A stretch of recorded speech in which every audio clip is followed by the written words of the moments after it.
कि अनंत की अहेतु की कृपा से आज हमें और आपको परस्पर में पुनः विचार विनिमय करने का अवसर मिला है। अभी हमने आपने सुना कि साधन युक्त जीवन मानव जीवन है। बात बड़ी सुंदर है, अच्छी है और हम सबकी अपनी है। ये बात किसी और की बात नहीं है, मानव मात्र की अपनी बात है। इस दृष्टि से अब ये विचार करना होगा कि हमारे और आपके जीवन में असाधन का नाश और साधन की अभिव्यक्ति कैसे हो। इस मूल प्रश्न पर विचार करते हुए संघ की नीति ने ये बात बताई कि समस्त असाधनों की उत्पत्ति का कारण असत का संग है और समस्त साधनों की अभिव्यक्ति सत के संग में निहित है। इसी सिद्धांत के आधार पर अभी जो जयपुर में विचार विनिमय हुआ था और संघ की बैठक भी हुई थी, उसमें ये बात सभी ने बड़ी ईमानदारी से स्वीकार की कि अब आवश्यकता इस बात की हो गई है कि प्रत्येक भाई और प्रत्येक बहन व्यक्तिगत रूप से और पारिवारिक रूप से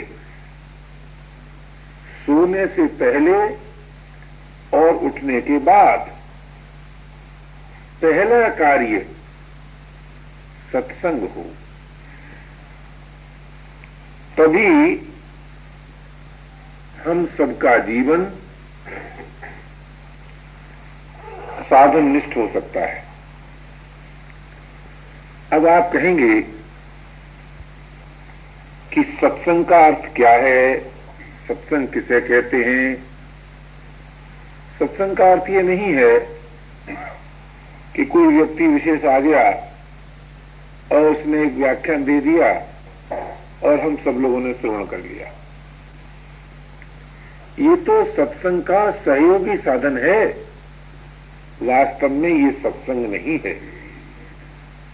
सत्संग का वास्तविक स्वरूप है अपने जाने हुए असत का त्याग, किसी और के बताए हुए असत का नहीं, किसी और के सिखाए हुए असत का नहीं, जाने हुए असत का, माने हुए असत का भी नहीं। आप कहेंगे क्या माना हुआ भी असत होता है? हाँ भैया, माना हुआ असत भी होता है। हमने ऐसी बातें सुनी हैं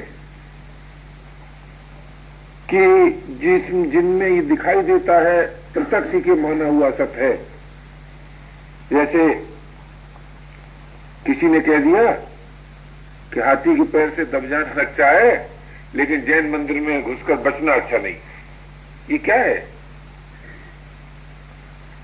ये माना हुआ असत है, ये वास्तविक असत नहीं है। तो मानव सेवा संघ की नीति में इस बात का बड़ा ध्यान रखा गया है कि हमें इससे मतलब नहीं कि आपका मत क्या है, आपकी संप्रदाय क्या है, आपकी विचारधारा क्या है। इससे हमें कोई प्रयोजन नहीं।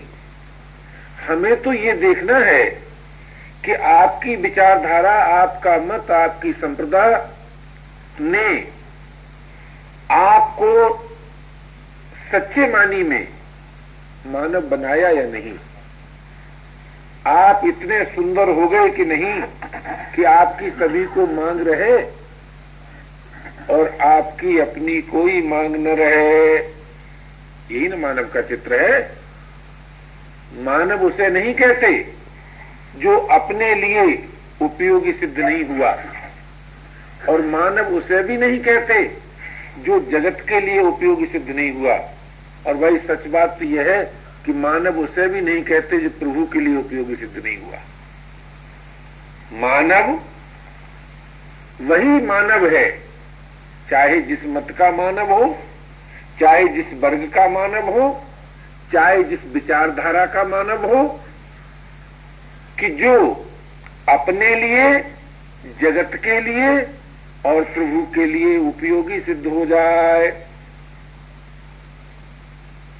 तो ये जो मानव जीवन है, ये जीवन मानव मात्र को प्राप्त होना चाहिए। किंतु दुख की बात तो यह है कि आज हम अपना मूल्यांकन करते समय इस बात को तो भूल जाते हैं और ये सोचते हैं कि हम तभी बड़े आदमी हो सकेंगे जब हमको अमुक पद की प्राप्ति हो जाएगी, अथवा हम तभी ठीक ठीक आदमी हो सकेंगे जब हमारे पास बहुत सा सामान हो जाएगा, अथवा हम तभी बड़े आदमी हो सकेंगे जब हमारे साथ एक बहुत बड़ा संगठन होगा। इन सब बातों को सामने रखकर हम मानव जीवन का मूल्यांकन करते हैं। परिणाम उसका ये होता है कि हमारा और आपका जीवन वस्तुओं की, व्यक्तियों की, विचारधाराओं की, परिस्थितियों की आसक्ति में इतना आबद्ध हो जाता है कि जिस निर्विकारता के प्राप्त करने के लिए जीवन मिला था, वो निर्विकारता तो आती ही नहीं, किंतु ऐसे विकार आ जाते हैं जो ऊपर से निर्विकारता का भेष बनाते हैं और ये बताते हैं कि हम ठीक बात कहते हैं, हम ठीक बात जानते हैं, हमारा मत बहुत अच्छा है, हमारी विचारधारा से ही संसार का हित होगा, किंतु स्वयं तो हित नहीं हुआ। इस मूल समस्या को हल करने के लिए आवश्यकता हो गई कि जो असाधन जीवन में उत्पन्न हो गए हैं उनका नाश हो जाए और उस स्थान पर साधन की अभिव्यक्ति हो जाए। साधन का अर्थ ये नहीं है कि जिसमें लेस मात्र भी अस्वाभाविकता हो, और साधन का अर्थ ये भी नहीं है कि जिसमें असमर्थता हो, और साधन का अर्थ ये भी नहीं है कि जिसमें असिद्धि हो। साधन वही साधन है जिसमें स्वाभाविक प्रियता हो, साधन वही साधन है जो अपनी सामर्थ्य के अनुरूप हो और जिसमें सिद्धि हो। इस दृष्टि से आज हमको और आपको विचार विनिमय करना है। उस साधन की अभिव्यक्ति किसी मत विशेष में ही होती हो ऐसा मेरा अपना विश्वास नहीं है।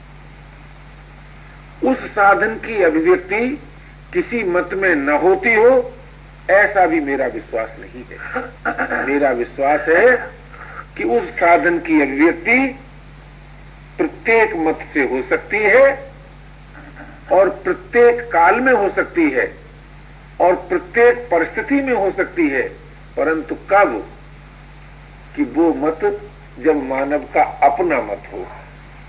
आप कहेंगे अपने मत का अर्थ क्या? अपने मत का अर्थ यह है कि जिस मत का प्रादुर्भाव हमारे और आपके जीवन से हो वो अपना मत। तो उस मत का हमें और आपको ज्ञान कैसे हो, उसके लिए ही ये बात बताई गई कि यदि हमें और आपको अपने जीवन में कोई अपना जाना हुआ असत दिखाई देता हो, समझ में आता हो, तो उसका त्याग करें। त्याग करने का अर्थ क्या है कि भूतकाल की घटनाओं के आधार पर वर्तमान को दोषी न माने, पहली बात तो ये। और उस भूल को पुनः न दोहराएं, इसका नाम है जाने हुए असत का त्याग। कल मुझको क्रोध आ गया, अब मैंने अपने अहम भाव में बात अंकित कर ली, मैं क्रोधी हूं। आप सच मानिए क्रोध नाश नहीं होगा। तो करना क्या चाहिए कि भाई कल मुझे क्रोध आया था और ये क्रोध जो है ये तो असाधन है। क्यों? क्रोध आने पर कर्तव्य की विस्मृति होती है, स्वरूप का प्रमाद होता है और प्रेम का नाश होता है। इतनी बातें क्रोध से होती हैं। तो ये तो बड़ा असाधन है। अब मैं क्रोध नहीं करूंगा, त्यागोगे? लेकिन उसी समय मुझ में क्रोध नहीं है इसकी दृढ़ स्थापना भी करूंगा। अब मैं क्रोधी नहीं हूं। आप कहेंगे इससे क्या लाभ होगा? कि इससे क्या लाभ होगा ये तो आपका जीवन बताएगा, आपका भविष्य बताएगा। यदि आपने वर्तमान में निर्दोषता की स्थापना की है अपने जाने हुए दोष के त्याग से, तो आप सच मानिए आप निर्दोष हो जाएंगे। क्यों निर्दोष हो जाएंगे? इसमें एक दार्शनिक रहस्य है, और वो दार्शनिक रहस्य है कि दोषों की स्वतंत्र सत्ता है नहीं। कोई भी दोष स्वतंत्र सत्ता वाला नहीं है। इसका एक जीता जागता उदाहरण देखिए कि आप अपने संबंध में सोचिए अथवा किसी अन्य के संबंध में सोचिए। यद्यपि संघ की नीति में किसी अन्य के संबंध में सोचने का कोई मूल्य नहीं है, किंतु हम लोग आदी हो गए हैं दूसरों को सामने रखकर सोचने की। तो आप अपने संबंध में अथवा दूसरे संबंध में सोचेंगे तो आपको ये प्रकाश मिलेगा कि कोई भी व्यक्ति सर्वांश में दोषी नहीं होता और सर्वदा दोषी नहीं होता और सभी के लिए दोषी नहीं होता। क्या कारण है भाई? उसका कारण और कुछ नहीं है। उसका एकमात्र कारण यही है कि किसी भी दोष की स्वतंत्र सत्ता होती नहीं, और जिसकी स्वतंत्र सत्ता नहीं होती वो सर्वांश में हो ही नहीं सकता, सर्वदा रह ही नहीं सकता, सभी के प्रति उसका उपयोग हो ही नहीं सकता। इसलिए भाई इस दार्शनिक दृष्टिकोण को सामने रखते हुए हमको और आपको कभी भी इस बात से निराश नहीं होना चाहिए कि निर्दोषता हमारा जीवन नहीं है या निर्दोषता हमारे वर्तमान की वस्तु नहीं है या निर्दोषता से हमारी अभिन्नता नहीं हो सकती। इस बात से कभी भी निराश नहीं होना चाहिए।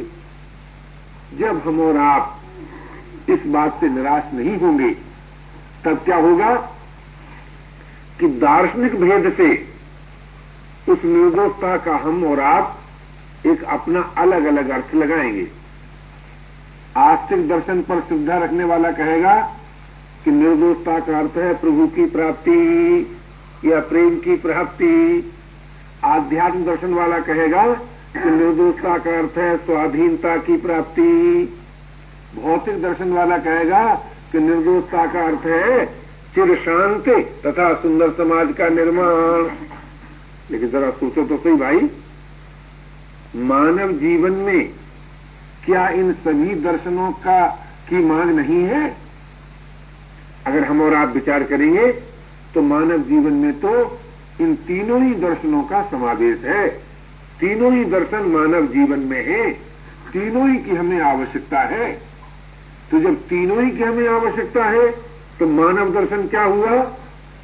मानव दर्शन का चित्र क्या बनेगा कि भाई मानव दर्शन तो ये हुआ कि मानव जीवन के द्वारा सुंदर समाज का निर्माण भी हो सकता है, अपना कल्याण भी हो सकता है, परम प्रेम की अभिव्यक्ति भी हो सकती है।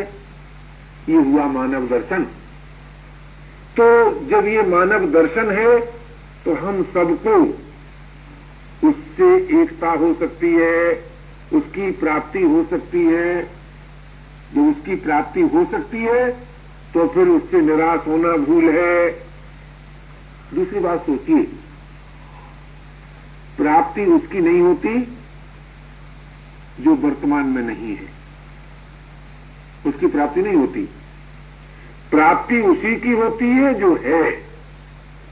अच्छा, जिसको आप है कहेंगे वो अविनाशी सिद्ध होगा, और जो अविनाशी सिद्ध होगा उससे देश काल की दूरी नहीं रहेगी, और जिससे देश काल की दूरी नहीं रहेगी उसकी प्राप्ति में असमर्थता, पराधीनता है ही नहीं, हो ही नहीं सकती।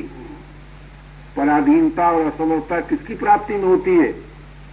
जिससे देश की, काल की दूरी मान ले, तो सत्य से न देश की दूरी हो सकती है, न काल की दूरी हो सकती है।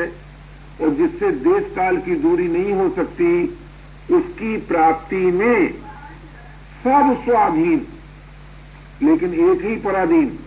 कौन? कौन पराधीन?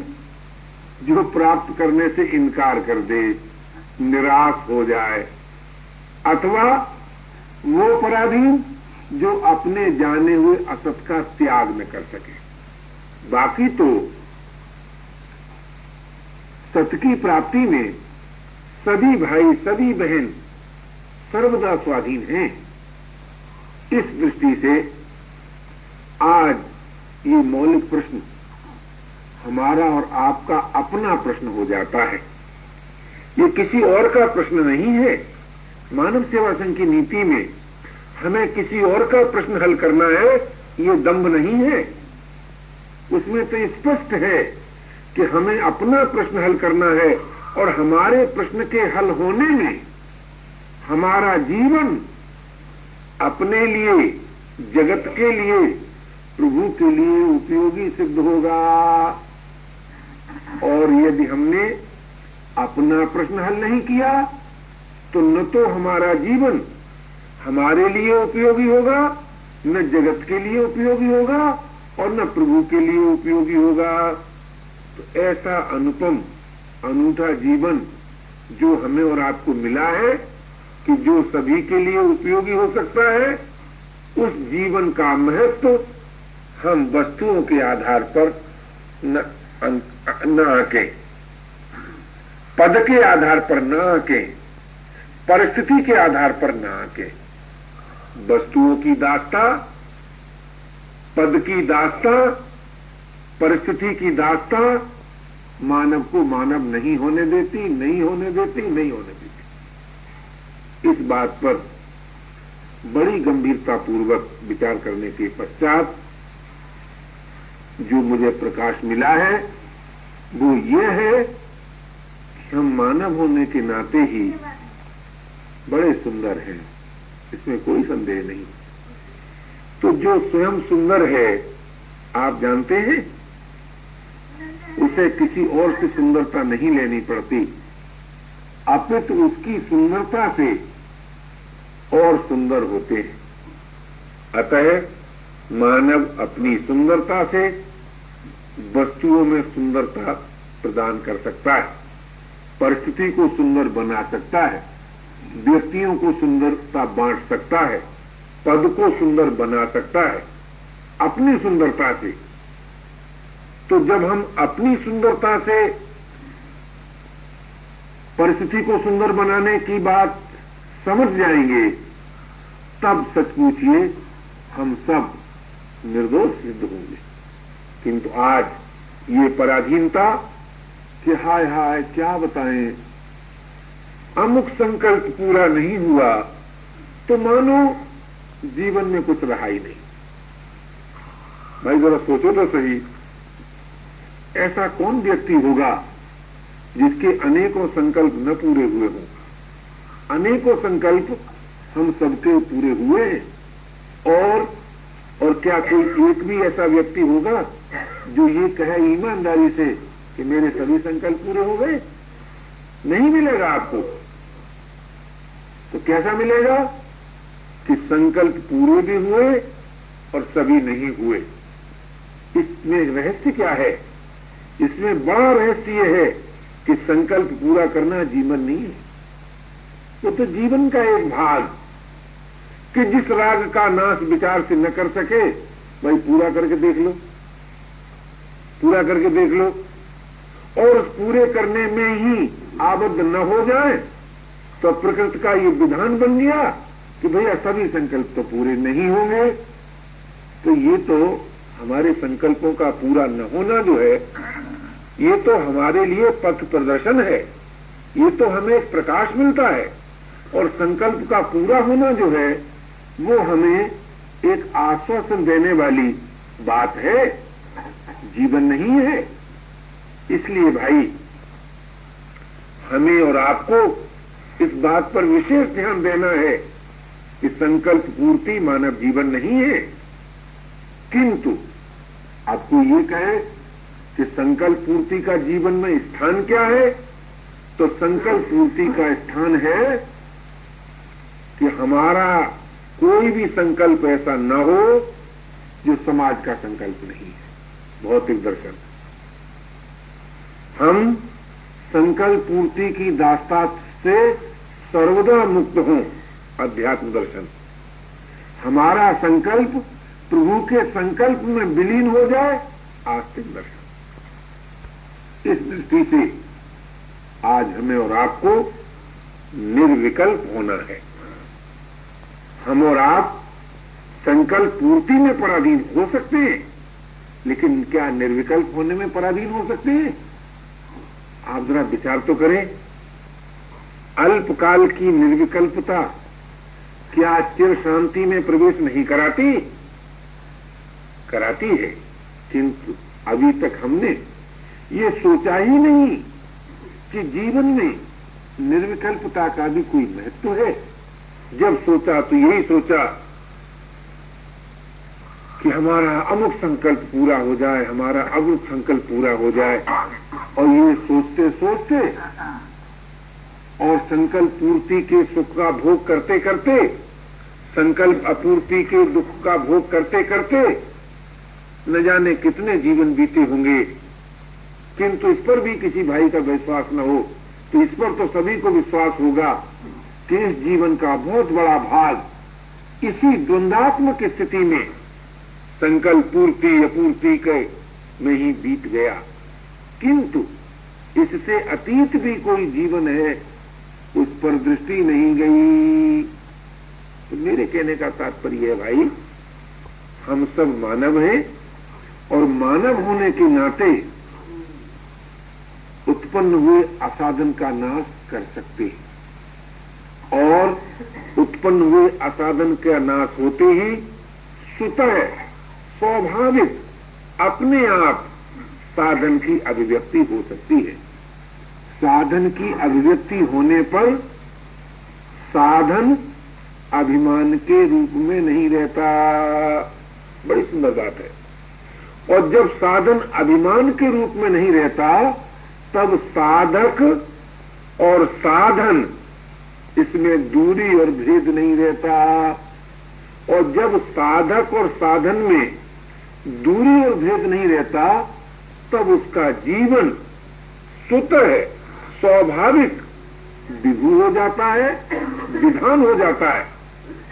वो चाहे हिमालय की कंदरा में बैठा हो अथवा आजकल की पद्धति के अनुसार प्राइम मिनिस्टर बनकर संसार का बड़े से बड़ा काम कर रहा हो, दोनों ही का आंतरिक जीवन एक हो जाता है और दोनों ही से समाज का भी हित होता है और उनका अपना हित तो होता ही है। इसलिए भाई हम सबका जो आंतरिक जीवन है, आज हमें उसकी ओर दृष्टि डालना है। वायु जीवन की ओर देखते देखते न जाने कितनी कठिनाइयों का हमने सामना किया और कितना बड़ा बड़ा पुरुषार्थ किया महाराज। हमारे बहुत से साथी फांसी के तख्तों पर झूल गए। हमारे बहुत से साथियों ने वर्षों कारागार की वेदना सही। हमारे बहुत से साथियों के घर बर्बाद हो गए इस बाह्य जीवन के परिवर्तन के प्रयास में। किंतु वस्तु स्थिति में तो कोई अंतर नहीं देखा। इसलिए भाई विवश होकर आज ये बात माननी पड़ती है कि हम सबका जो आंतरिक जीवन है, जो वास्तविक जीवन है, जिस जीवन के बिना जीवन जीवन नहीं है, उस जीवन के प्राप्त करने के लिए हम सबको साधननिष्ठ होना है। और साधननिष्ठ होने में हम पराधीन नहीं हैं, हम असमर्थ नहीं हैं, परंतु भाई उसके लिए हमको और आपको अपने अपने जाने हुए असत का त्याग करना होगा। अगर आपको ये कहें कि भाई हम असत को असत जान भी लेते हैं, अभी 27 तारीख को राष्ट्रपति भवन में एक हमारे मित्र के प्रेरणा हो न जाने क्या हो, मैं तो नहीं जानता हूं, वो पूरी बात मुझको नहीं मालूम है कैसे मैं वहां फंस गया साहब। तो हमारे पुराने परिचित भाई मैथिलीशरण गुप्त जी बैठे थे, प्रश्न उत्तर का सत्संग था। मैंने उनसे कहा कि आप कोई प्रश्न कीजिए, तो शिष्टाचार के नाते जैसे प्राय लोग कह देते हैं, तो उन्होंने कहा कि पथ प्रदर्शन कीजिए। मैंने कहा भाई चलने की रुचि में पथ का दर्शन है, पथ दिखाई देता है। इस प्रश्न को आदरणीय राजेंद्र बाबू जी ने अपना प्रश्न बनाया और ये बात स्वीकार की, चलने की रुचि भी है, पथ भी दिखाई देता है, किंतु चल नहीं पाते। बड़ी सुंदर बात कही उन्होंने और बड़ी सच्ची बात कही। ये बात उन्हीं की अपनी बात हो ऐसी बात नहीं, किसी न किसी अंश में हम सबकी ये बात है। तो मैंने कहा न चलने की वेदना में चलने की सामर्थ्य निहित है। प्रसन्न हो गए, शांत हो गए, गंभीरता से विचार करने लगे।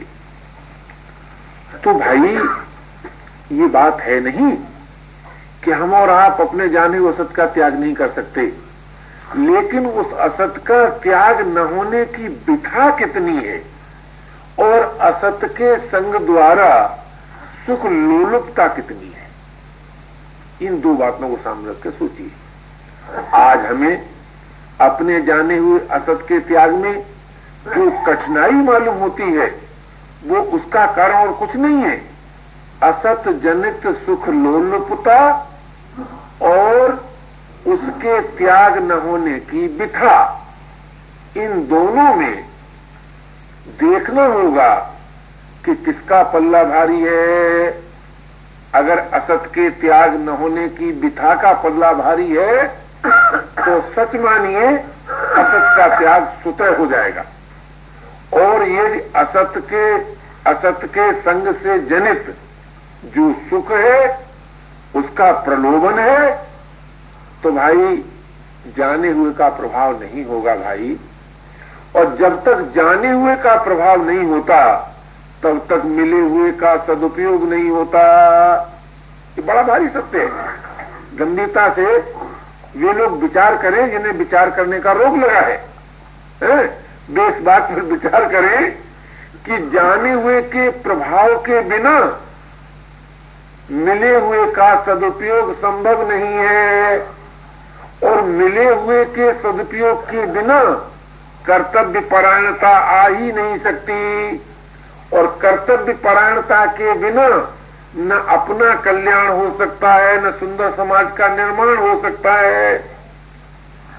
इस दृष्टि से हम और आप सोचे और गंभीरता पूर्वक सोचे कि भाई जाने हुए का प्रभाव जीवन में क्यों नहीं है, तो उसका उत्तर मुझे तो यही देना पड़ता है कि केवल इसलिए नहीं है कि अधूरे ज्ञान से उत्पन्न होने वाला जो सुख है उस सुख का प्रलोभन हम नहीं छोड़ते। सुख को हम न छोड़ें तो सुख हमें छोड़ देता है, उसे तो हम पकड़ सकते नहीं। ये बात बड़ी विचारनी, हम सुख को नहीं पकड़ सकते, हम न छोड़ेंगे वो हमें छोड़ देगा, लेकिन उसका प्रलोभन पकड़े रहते हैं। तो एक ही बात में अगर इस बात को कहा जाए तो सुख का प्रलोभन। अब कहेंगे सुख क्या चीज है? संकल्प पूर्ति, और सुख कुछ नहीं है। आप विचार करके देखें, सुख के संबंध में मैंने जितना सोचा इस जीवन में, बहुत सोचा, और सच पूछिए तो मेरे जीवन का पहला प्रश्न ईश्वर प्राप्ति नहीं था, न मेरे सदगति प्राप्ति का था। मेरे जीवन का पहला प्रश्न ही यह था, क्या कोई ऐसा सुख हो सकता है जिसमें दुख न हो? ये जीवन का पहला प्रश्न था।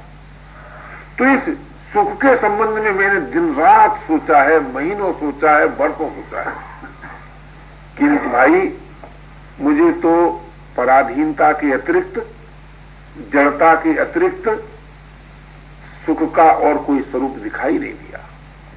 यद्यपि आज हमारे बहुत से साथी जब अध्यात्म चर्चा करने शुरू करते हैं तो हम सब सुख चाहते हैं, हम सब सुख चाहते हैं, फिर उसके साथ विशेषण लगाते हैं, अक्षय सुख, नित्य सुख और परम सुख इत्यादि इत्यादि। लेकिन सच पूछे जाए, हम और आप अपने अपने जीवन को सामने रख के सोचते हैं तो सुख का भास कब हुआ? जब मन की बात पूरी हुई। जब तक मन की बात पूरी नहीं होती सुख का भास होता है क्या?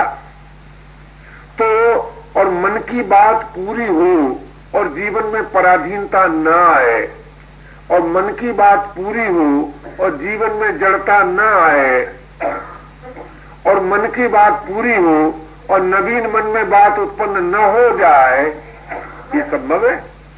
कभी संभव नहीं है। इसलिए मेरे भाई, सुख का जो प्रलोभन है वही वास्तव में असाधन है। अगर असाधन के स्वरूप का वर्णन करते हुए उस पर विचार किया जाए तो एक ही वाक्य में अगर कह दें तो यही कहना पड़ेगा कि सुख के प्रलोभन का दूसरा नाम असाधन है। अब ये सुख के प्रलोभन का नाश कैसे हो, ये प्रश्न पैदा होता है। तो ये सुख के प्रलोभन का जो नाश होता है वो होता है दुख के प्रभाव से। जरा ध्यान दीजिएगा, दुख का प्रभाव दुख के भोग से नहीं, दुख के भोग से तो सुख की रुचि जागृत होती है, सबल होती है, स्थायी होती है, किंतु दुख के प्रभाव से सुख के प्रलोभन का नाश होता है। आप कहेंगे कि दुख का भोग और दुख के प्रभाव में क्या अंतर है? बड़ा अंतर है। दुख का प्रभाव सुख में दुख का दर्शन कराता है और दुख का भोग सुख की दास्ता में आबद्ध करता है, व्यर्थ चिंतन में आबद्ध करता है, वस्तु व्यक्ति आदि का दास बनाता है। दुख का भोग क्या करे कि अमुक व्यक्ति होता तो ये दुख न होता, कि अमुक वस्तु होती तो ये दुख न होता, और अमुक परिस्थिति होती तो ये दुख न होता। तो दुख का भोग मनुष्यता नहीं है, दुख के प्रभाव में मनुष्यता है। और दुख का प्रभाव जिस पर हो जाए, मेरा तो ऐसा ख्याल है कि दुखहारी उसके पास आ जाता है। आस्तिक दृष्टिकोण से दुख का प्रभाव जिस पर हो जाए दुख की निवृत्ति हो जाती है आध्यात्म दृष्टिकोण से, और दुख का प्रभाव जिस पर हो जाए सुख की दास्ता नाश हो जाती है भौतिक दृष्टिकोण से। तात्पर्य क्या निकला कि दुख के प्रभाव की आवश्यकता है। अब दुख का प्रभाव कितने दुख के बाद जीवन में होगा, बस यही व्यक्तिगत बात है, ये सामूहिक बात नहीं। जैसे आंख में जरा सी मिट्टी करक जाती है महाराज, और पैर के ऊपर शेरवर रख दो, करकती है क्या? तो ये जो व्यक्ति की अपनी अपनी बनावट है, अपनी अपनी बनावट है कि किस व्यक्ति पर दुख का प्रभाव कितने दुख के बाद होगा। व्यक्तिगत दुख से दुख का प्रभाव होगा, अथवा कौटुंबिक दुख से दुख का प्रभाव होगा, अथवा सामाजिक दुख से दुख का प्रभाव होगा, अथवा किस प्रकार के दुख से दुख का प्रभाव होगा, ये बात व्यक्तिगत है। किंतु दुख हम सबके जीवन में है, इससे इनकार हम समझते हैं कोई भाई नहीं करेगा, कोई बहन नहीं करेगी। और अगर कोई बहन कहे हमारे जीवन में दुख नहीं है तो मैं कह दूंगा या तो तुम परमात्मा हो, क्यों उसमें उसके बाद दुख नहीं है, या तुम पत्थर के टुकड़े हो, उसमें दुख नहीं है। मनुष्य हो और कहे हमारे जीवन दुख नहीं है, ये हो नहीं सकता। हाँ, दुख तो है, किंतु उस दुख का प्रभाव नहीं है, और दुख का प्रभाव न होना ये महान दुख की बात है भाई, बड़ी सोचनीय बात है, बड़ी विकट बात है ये कि दुख है और दुख का प्रभाव नहीं है। इसलिए भाई दुख का प्रभाव जीवन में हो और सुख का उपयोग जीवन में हो। आप कहेंगे सुख का प्रभाव, बोले सुख के प्रभाव ने तो सर्वनाश किया, सुख के प्रभाव ने ही सर्वनाश किया है। इसलिए सुख का तो हो उपयोग, और सुख का उपयोग मालूम कैसे होता है? पराये दुख से दुखी होने में। सुख का उपयोग है पराये दुख से दुखी हो जाओ। मैं तो लोगों से कहता हूं कभी कभी मजाक में कि भाई जितनी तुम्हारी आंखें अंधे के लिए हैं, तुम्हारा धन निर्धन के लिए है, तुम्हारा बल निर्बल के लिए है, तुम्हारी योग्यता अयोग्य के लिए है। अगर तुम ऐसा नहीं करोगे तो स्वयं योग्यता होते हुए अयोग्य सिद्ध हो जाओगे, और धनी होते हुए निर्धन सिद्ध हो जाओगे, और बल के रहते हुए निर्बल सिद्ध हो जाओगे, और आंखों के रहते हुए अंधे सिद्ध हो जाओगे। मैं आप कहता हूं मैं मजाक में, विनोद में, लेकिन बात वही सच्ची है। नहीं, मैं आपसे पूछता हूं, जरा विचार तो करो, जो बल आपको प्राप्त है, जो योग्यता आपको प्राप्त है, जो वस्तु आपको प्राप्त है, उसका उपयोग कब करोगे आप भैया?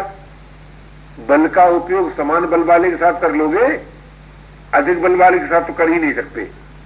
योग्यता का उपयोग विशेष योग्यता वाले के साथ कर लोगे, नहीं कर सकते। वस्तु का उपयोग उसके साथ करोगे जिसमें तुमसे ज्यादा वस्तु है, नहीं कर सकते। और वस्तु का उपयोग किए बिना, योग्यता का उपयोग किए बिना, सामर्थ्य का उपयोग किए बिना आप अपने अस्तित्व को सुरक्षित रख सकेंगे? आप आदर और प्यार पा सकेंगे? आपका अस्तित्व रह सकेगा? नहीं रह सकता, कदापि नहीं रह सकता। इसलिए भाई वस्तु का उपयोग करो, वस्तु जनित सुख का उपयोग करो उसके द्वारा जिसके पास वस्तु नहीं है। योग्यता जनित सुख का उपयोग करो उसकी सेवा में जिसके पास योग्यता नहीं है। सामर्थ्य जनित सुख का उपयोग करो उसकी सेवा में जिसके पास सामर्थ्य नहीं है। ये क्या है? ये सुख का सदुपयोग है, ये सुख का सदुपयोग है। अब आप कहेंगे दुख का प्रभाव क्या है? कि जिस समय जीवन में दुख का प्रभाव होता है, कल एक बहन से मैं बात कर रहा था, वो शादियां हैं भी, मैं बात कर रहा था उनका चित्त बड़ा दुखी। और किस बात से दुखी? कि जैसा कि हिंदू जाति में कलंक है कि मातृशक्ति का आदर नहीं है ईमानदारी के साथ, तो वो बेचारी इस दुख से दुखी थी कि उसके घर के लोग उसको खर्च नहीं देते। बड़ा दुख था और उसने आवेश में आकर मुकदमा लड़ा, डिग्री भी कराई ली। लेकिन जैसा कि मैं आपसे कहता हूं ना कि जब मातृशक्ति का आदर ही नहीं है, नहीं तो उसको क्यों डिग्री करानी पड़ती? तो डिग्री कराने से भी रुपया तो मिला नहीं और बेचारी दुखी थी। मुझसे कहने लगी मैं क्या करूं? तो भाई जैसा कि मेरा उग्र स्वभाव है, मैंने कहा कि अगर तुम्हारे मन में रुपया का महत्व है तो दुर्गा बनकर उसकी छाती पे चढ़ जाओ कि तेरे बाप को खा लिया तुझे भी खा लूं, ये रुपया दे, 24 घंटे से ले काटो। और अगर तुम में मातृशक्ति है तो माता कहते किसको है भाई? जो करुणा की प्रतीक हो, जो स्नेह की प्रतीक हो, है? अगर तुम में सचमुच स्नेह की प्रतीक तुम हो सकती हो, करुणा की प्रतीक हो सकती हो, तो कह दो कि बेटा तेरी 100 बार गरज हो तब देना, खाते खाते भी आखिर मर जाऊंगी तो भूखी मरने में मुझको क्या बिगड़ता है। महाराज एकदम उनका चित्त शांत हुआ और उन्होंने कहा कि महाराज मुझे बहुत प्रकाश मिला और मुझे संतोष हुआ, अब इन दो में से जो मेरा मन कहेगा सो कर डालूंगी। तो कहने का मेरा तात्पर्य था कि दुख के प्रभाव का अर्थ क्या है। अगर जीवन में दुख का प्रभाव हो जाए तो जिसे हम सुख कहते हैं ना, उसमें साक्षात दुख का दर्शन हो। क्यों? दुख का प्रभाव संयोग में वियोग का, जीवन में मृत्यु का, घर में वन का दर्शन करा देता है। और जिस वक्त संयोग में वियोग का दर्शन होता है महाराज, नित्य योग की प्राप्ति के हम अधिकारी हो जाते हैं। जिस समय सुख में दुख का दर्शन होता है उस समय दुख निवृत्ति के हम अधिकारी हो जाते हैं। जिस समय जीवन में मृत्यु का दर्शन होता है उस समय हम अमरत्व के अधिकारी बन जाते हैं। इस दृष्टि से दुख के प्रभाव में समस्त विकास, सुख के सदुपयोग में समस्त विकास। अब भैया सोचो तो सही, हमारी आपकी परिस्थिति है क्या? हमारी आपकी परिस्थिति है क्या? आपको मानना ही पड़ेगा किसी अंश में सुखमय है, किसी अंश में दुखमय है। तीसरी चीज, कोई भाई कोई बहन किसी विचारधारा के हो, किसी मत और संप्रदाय को मानते हो, परिस्थिति में तीसरी चीज नहीं बता सकते। और कोई ऐसी परिस्थिति भी नहीं बता सकते कि जिसमें सुख दुख न हो। सभी परिस्थितियां सुख और दुख से युक्त हैं। जब सभी परिस्थितियां सुख और दुख से युक्त हैं तो मानव जीवन परिस्थितियों के उपभोग के लिए नहीं है, परिस्थितियों की दास्ता के लिए नहीं है। मानव जीवन है परिस्थिति के सदुपयोग के लिए। तो परिस्थिति के सदुपयोग की दृष्टि से प्रत्येक परिस्थिति समान अर्थ रखती है। जब प्रत्येक परिस्थिति समान अर्थ रखती है तब हम साधन निष्ठ नहीं हो सकते, हमें सत्य नहीं मिल सकता, ये बात बनती नहीं, कह सकते नहीं। क्यों? सदुपयोग की दृष्टि से तो सभी परिस्थिति समान है। कल्पना करो कि अगर हम अंधे होने की परिस्थिति का सदुपयोग नहीं कर सकते तो क्या आप जानते हैं आंखें होने की परिस्थिति का सदुपयोग कर सकते? कभी नहीं कर सकते। इसलिए भाई ये तो प्रभु का मंगलमय विधान है आस्तिक दृष्टिकोण से, प्राकृतिक विधान है भौतिक दृष्टिकोण से, कि जो परिस्थिति आपको प्राप्त है उसके सदुपयोग के द्वारा परिस्थितियों से अतीत के जीवन में प्रवेश हो सकता है, जो हम सबका आंतरिक जीवन है। एक सुखी सुख का दुरुपयोग करके उस दुखी से बहुत पीछे है जिसने दुख का सदुपयोग किया है। इस दृष्टि से हम सुखी हैं तो मानव, दुखी हैं तो मानव। सुख दुख के होने से अपना कुछ बनता बिगड़ता नहीं, बनता बिगड़ता है सुख दुख का सदुपयोग न करने से, और सुख दुख का सदुपयोग न करना ये हमारी असावधानी है, ये हमारी भूल है। वास्तव में ये कोई प्राकृतिक दोष नहीं है कि हम और आप आए हुए सुख का, आए हुए दुख का सदुपयोग नहीं कर सकते। अवश्य कर सकते हैं। सुख के सदुपयोग का मूल मंत्र है उदारता, दुख के सदुपयोग का मूल मंत्र है त्याग। त्याग का अर्थ है अहम और मम का नाश, उदारता का अर्थ है करुणा और प्रसन्नता से युक्त जीवन। तो अगर आज हम अहम और मम का नाश करके भी उसी जीवन को प्राप्त कर सकते हैं जिस जीवन को सुखी करुणा और प्रसन्नता के द्वारा प्राप्त कर सकता है, क्योंकि करुणा और प्रसन्नता से भी निर्विकार जीवन की उपलब्धि होती है और अहम और मम के नाश से भी निर्विकार जीवन की उपलब्धि होती है। तो जब सुख और दुख दोनों ही के उपयोग का एक फल है, तो सोचो भाई, दुखी क्या सुखी से कम है, सुखी क्या दुखी से कम है? कोई किसी से कम नहीं, कोई ऊंचा नहीं, कोई नीचा नहीं, कोई भला नहीं, कोई बुरा नहीं। क्यों? अगर हम सुखी हैं और सुख का सदुपयोग करते हैं तो बुरे हो ही नहीं सकते, नीचे हो ही नहीं सकते। अगर हम दुखी हैं और दुख का सदुपयोग कर सकते हैं तो बुरे हो ही नहीं सकते, नीचे हो ही नहीं सकते। तो वो जीवन जिसमें ऊंचाई नीचाई, भलाई बुराई नहीं है, क्या वो जीवन हम सबको प्रिय नहीं हो? अवश्य है। किंतु आज हमने मानव जीवन का महत्व मानव होने के नाते न मानकर परिस्थितियों के आधार पर अंकित किया।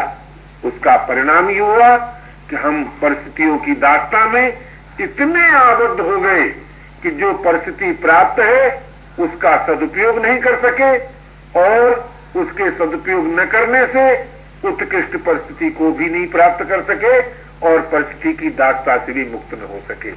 इस असावधानी को हमें और आपको परस्पर में मिलकर एक मानवता के नाते हमारे और आपके बीच में अनेक भेद हों, कोई चिंता की बात नहीं, किंतु प्रीति का भेद न हो। प्रीति का भेद न हो तो प्रीति की एकता को लेकर हम और आप परस्पर में विचार विनिमय करें और अपने अपने जाने हुए असत का त्याग करके असाधन का नाश करें। असाधन का नाश वर्तमान की वस्तु है। असाधन के नाश में ही साधन की अभिव्यक्ति निहित है। इस दृष्टि से हम सबका वर्तमान सरस हो सकता है, और जब वर्तमान सरस हो जाता है तो किसी मनोविज्ञान के पंडित से आप पूछना कि वर्तमान की सरसता काम को जन्म नहीं होने देती, काम का जन्म नहीं होने देती, और काम का जन्म न होने पर क्या होता होगा जरा सोचो तो सही। तो इसका पता कैसे चले कि भाई काम का जन्म होने से क्या होता है? कि काम का जन्म होने से पराधीनता आती है, जड़ता आती है, अभाव आता है। तो काम के न होने से क्या होगा? क्या स्वाधीनता आएगी, चिन्मयता आएगी और अभाव का अभाव होगा। अभाव का अभाव होगा तो क्या आज हमें और आपको स्वाधीनता युक्त दिव्य चिन्मय जीवन प्रिय नहीं है? क्या ये हमारी आपकी अपनी मांग नहीं है? यदि हमारी आपकी अपनी मांग है तो इसकी पूर्ति अनिवार्य है। आवश्यकता कहते ही उसको है जिसकी पूर्ति होती है, और कामना कहते ही उसको है जिसकी निवृत्ति होती है, और प्रेम कहते ही उसको है जिसकी प्राप्ति होती है। इसलिए भाई, कामना की निवृत्ति में, आवश्यकता की पूर्ति में, प्रेम की प्राप्ति में प्रत्येक भाई, प्रत्येक बहन सर्वदा स्वाधीन है और समर्थ है, और इसी पवित्र समुद्देश्य पूर्ति के लिए मानव जीवन मिला है।